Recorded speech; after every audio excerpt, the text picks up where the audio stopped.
Please, please, please. I will request you to go to your place. Please, Dr. Sandeep Kumar Pathak, please. Thank you. Thank you very much, Honorable Chair, sir. The proposed law aims to amend the Central Excise Act 1944. Basically, this act is just to reorganize the taxation which is already ongoing. इसमें समझने वाली बात यह है sir कि पहले जो GST में जिस कैटेगरी में था, जीएसटी के कैटेगरी में चेंज हुआ, चेंज होने के बाद जो सेस लगाया गया था उस सेस को विड्रॉ करके यहाँ पर एक्साइज के रूप में टैक्स लगाया जा रहा है एडिशनल। ऑनरेबल फिनांस मिनिस्टर ने ये एक्सप्लेन किया और क्लैरिफाई किया जो कई सारे डाउट्स थे कि ओवरऑल टैक्सेशन में जो अमाउंट है क्या वो इंक्रीज होगा।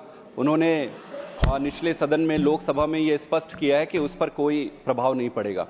लेकिन सर आज हम ऐसे महत्वपूर्ण बिल पर चर्चा कर रहे हैं, इस पर कोई राजनीति नहीं हो सकती है क्योंकि ये लाखों करोड़ों लोगों के हेल्थ से संबंधित है, लाखों करोड़ों लोगों के लाइवलीहुड से संबंधित है और सरकार को भी इससे बहुत बड़ा चंक ऑफ रेवेन्यू जनरेट होता है।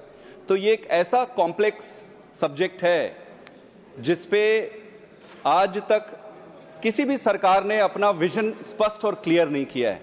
इनफैक्ट मैं ये अगर किसी से पूछूं कि भाई आपका विजन क्या है, क्या टोबैको यूज होना चाहिए या पूरी तरीके से बैन होना चाहिए तो कैसे रेगुलेट होना चाहिए, किसी के पास एक कंस्ट्रक्टिव आंसर नहीं है।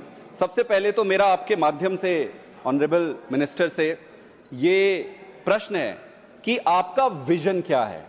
क्या आप टोबैको और टोबैको रिलेटेड प्रोडक्ट्स को आने वाले फ्यूचर में धीरे धीरे करके बंद करना चाहेंगे और लाखों लोगों के जीवन को बचाना चाहेंगे, या फिर जो अमाउंट ऑफ टैक्स जो आप जनरेट करते हैं वो आपकी खुशी का एक कारण है जो कि लगभग 3% of your total revenue generation है।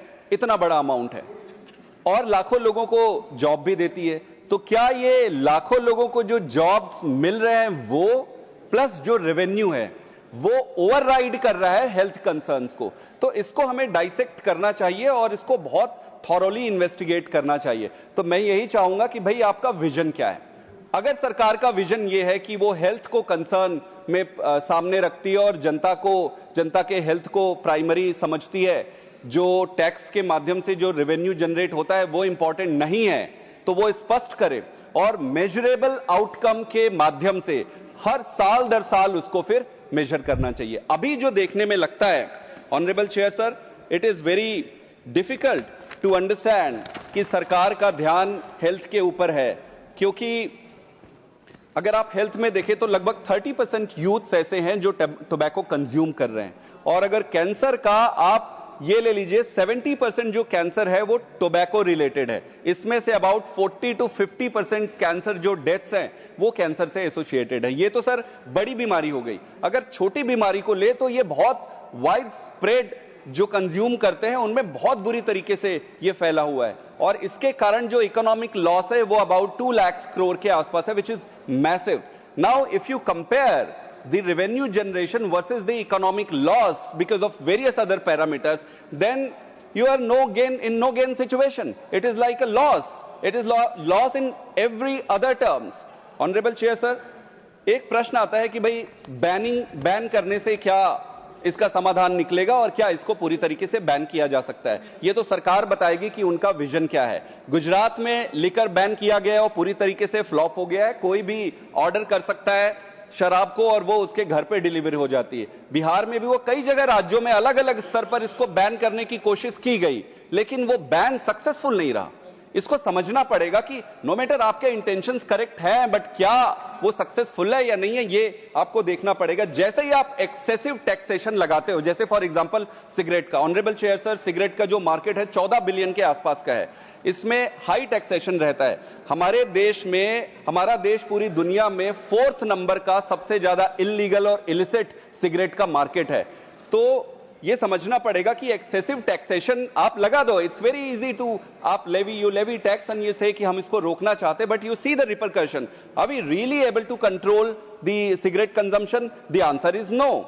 सर, तो इसलिए ये समझना पड़ेगा कि भाई आपका इंटेंशन क्या है, आपका विजन क्या है। आपके जो नियम को देख के लगता नहीं है कि आपका इंटेंशन फेयर है, और ऐसा लगता है कि सिर्फ रेवेन्यू जनरेशन के लिए ही आप कर रहे हैं। एक एग्जांपल मैं और देता हूं सर, टोबैको से टैक्सेशन पे लगभग 70-75 हजार करोड़ एनुअली हम जनरेट करते हैं, और आपको ये जानकर हैरानी होगी कि नेशनल टोबैको कंट्रोल में सिर्फ 50 करोड़, ऑनरेबल चेयर सर, सिर्फ 50 करोड़ सरकार की तरफ से जाता है। ये ऑथेंटिकेटेड डेटा है, तो ये 0.07% ही जाता है। इसका मतलब ये है कि आप सिर्फ कलेक्ट करने में आपका ज्यादा इंटरेस्ट है, और टोबैको कंट्रोल में आपका तो 50 करोड़ तो कुछ भी नहीं होता है। और ये 50 करोड़ एग्जैक्ट 50 करोड़ नहीं है, it varies between 13 crore to 80 crore. So if you take overall cumulative of the entire in last 10 years, you would found it around 50 crore.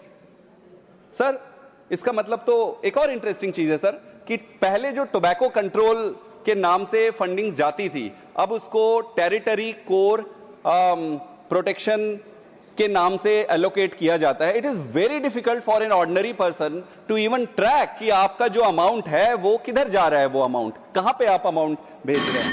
Economic, just one, I will take couple of more very very important subject sir.